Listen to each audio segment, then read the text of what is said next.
அம்மா, ம் என்ன இங்க நிக்கிற ஒரு மாதிரி இருக்க? ஏன் ஒண்ணும் இல்ல என்னாச்சு? அஞ்சலி.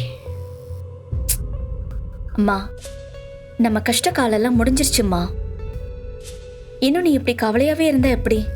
இல்ல அஞ்சலி, நாம கஷ்டப்படும் போதெல்லாம் உங்க அப்பா நம்ம கூடவே இருந்தாரு.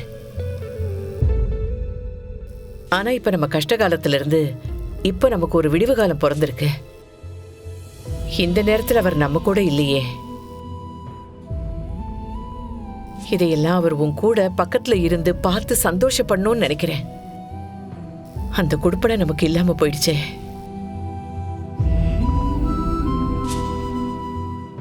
இத்தனை நாள் நம்மளை சுத்தி நிறைய பிரச்சனைகள் ஓடிட்டு இருந்துச்சு. என் கவனம் மொத்தமும் அந்த பிரச்சனைகள்ல மட்டும்தான் இருந்துச்சு. இப்போ அதெல்லாம் முடிஞ்சு ஒரு நல்ல வாழ்க்கையை ஆரம்பிக்கும் போது அவர் இல்லையேங்கிற குறை மட்டும்தான் எனக்கு பெருசா தெரியுது. லக்ஷ்மி, நான் உங்களை விட்டு எங்கேயும் போயிடல. அஞ்சலி, நான் உன்கிட்ட சொல்ல நினைக்கிறது ஒன்னே ஒண்ணுதான். இதோ உங்க அப்பாவோட ஃப்ரெண்ட் இருக்காரே, ஏதாவது ஒரு வகையில நான் சொல்ற இந்த தகவல் அவர்கிட்ட சொல்ல சொல்லு. இந்த இன்ஜினை நீ செஞ்சு முடிக்கிறதுக்குள்ள உங்க அப்பா எங்க இருந்தாலும் இங்க வரணும். அவரை நான் பார்க்கணும் அஞ்சலி.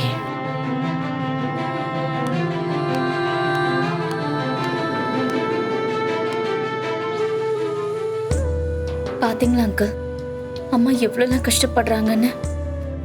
2 பேரோட அன்புக்கு ஈடே இல்லை அங்கிள். எப்பவுமே ஒருத்தருக்கு ஒருத்தர் பிரியவே மாட்டாங்க.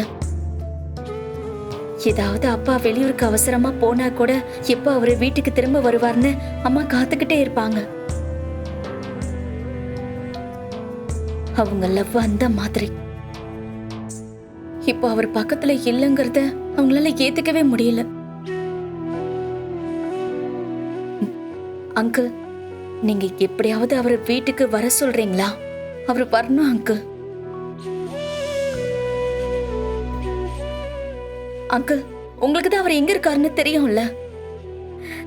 இந்த போலீஸ் கேஸ், இந்த எல்லா பிரச்சனையும் நம்ம அப்புறம் பாத்துக்கலாம். அதுக்கு முன்னாடி அவர் ஒரே ஒரு தடவை அம்மா முன்னாடி வந்து முகத்தை காட்டிட்டு போக சொல்லுங்க அங்கிள். Please uncle.